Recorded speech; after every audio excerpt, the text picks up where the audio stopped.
Commandment number 2 is be a good communicator. Now let me tell you, this one thing has allowed me to go from a one-man company to a 25-man company as a contractor. And I'll tell you why. Because there's 3 parts to this, and here's part 1. Promptly. Don't keep the other person waiting. Part 1. Always answer your telephone. Now, I know that now, it just sounds like so ridiculous to say always answer your phone. But in reality, my experience with contractors is maybe 40% of the time during business hours, if you call a contractor, he'll answer the phone. Like, there's a lot of reasons why contractors think they don't need to answer the phone. Maybe they're busy with work. Maybe they're on a job, so they don't have time to answer the phone. They leave a recording. They have voicemail. Sometimes they have nothing. Sometimes it just goes off into the twilight zone. It doesn't really matter what. This is the experience of the customer. They are looking for a contractor to do work for them. They call the number. They are not talking to a live person. They may leave a message. By statistics, about 35 to 40% of the time, they will leave a message. The other 65 to 70% maybe of the time, what they'll do is they will call the next contractor. So if you don't answer your phone, at least during business hours, you are going to probably not get that job because you're never going to talk to that customer, because that customer is never going to leave a message for you, or you're just never going to be able to talk to that customer because you didn't answer the phone and you don't even have a voicemail. Well, I can't really help you with that, but I'll tell you that if you don't talk to these customers, you're losing at least 50% of the work that you might have gotten. Now, when you do that, that means that maybe you as a contractor are working for yourself and you are staying busy and you're thinking, well, I only can do one job at a time anyway, so I always seem to have enough work, so that's fine. But what you can't do is you can't get a helper and then you can't hire a second person after that. So if you're somebody that wants to expand a company, then you need to answer your telephone. Now, if you're happy to stay a one-man show, then don't bother answering your telephone. Just answer it whenever you get slow and you just want to grab the next customer. But you'll get a reputation, even with your repeat customers, of not answering the phone, and they will find new contractors.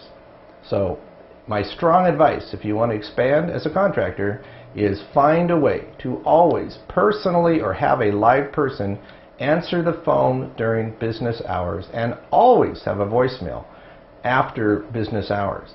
And finally, yes, return the phone calls properly and promptly. Return the phone calls. Okay, this one thing will probably double your business on a yearly basis until you have 3 or 4 employees, at which point it'll slow down, but you can probably increase your employee load by maybe 1 or 2 per year just by this one activity. Okay, that's part 1.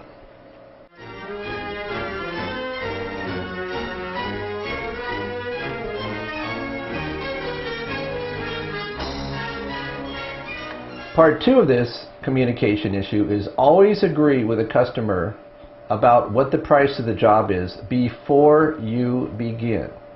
Do not try to do a job and then expect the customer to agree about the price after you are done or midway through. Now, you may say, well, I don't know what the cost is. It's a troubleshooting job. There's things I don't know about this project, so I can't really give them an exact price. Right, but you can agree with the customer that you can't give them an exact price. You can agree that your hourly rate is a certain amount. You can agree that certain parts of the job are going to be worth this much, and that a specific thing is not part of this agreed upon job. But never, never start a job without agreeing on some basis of how you will be paid when the job is complete. This way you will always collect money from an honest customer. But many times you will not collect money if you expect a customer to just take your word for something or agree upon something later when it's twice the price they thought of. So that's the second part.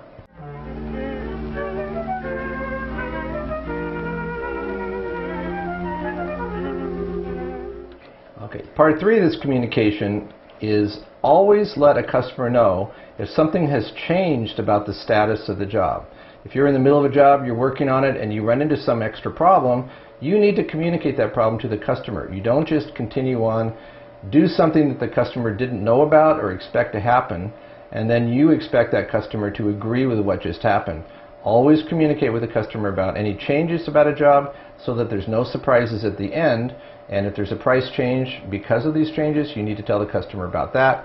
Get their agreement always before you continue on with the project. That's part 3. And that's the end of this particular video. You can follow through and watch the next series of these by going to the YouTube address at the bottom of the screen. Thanks.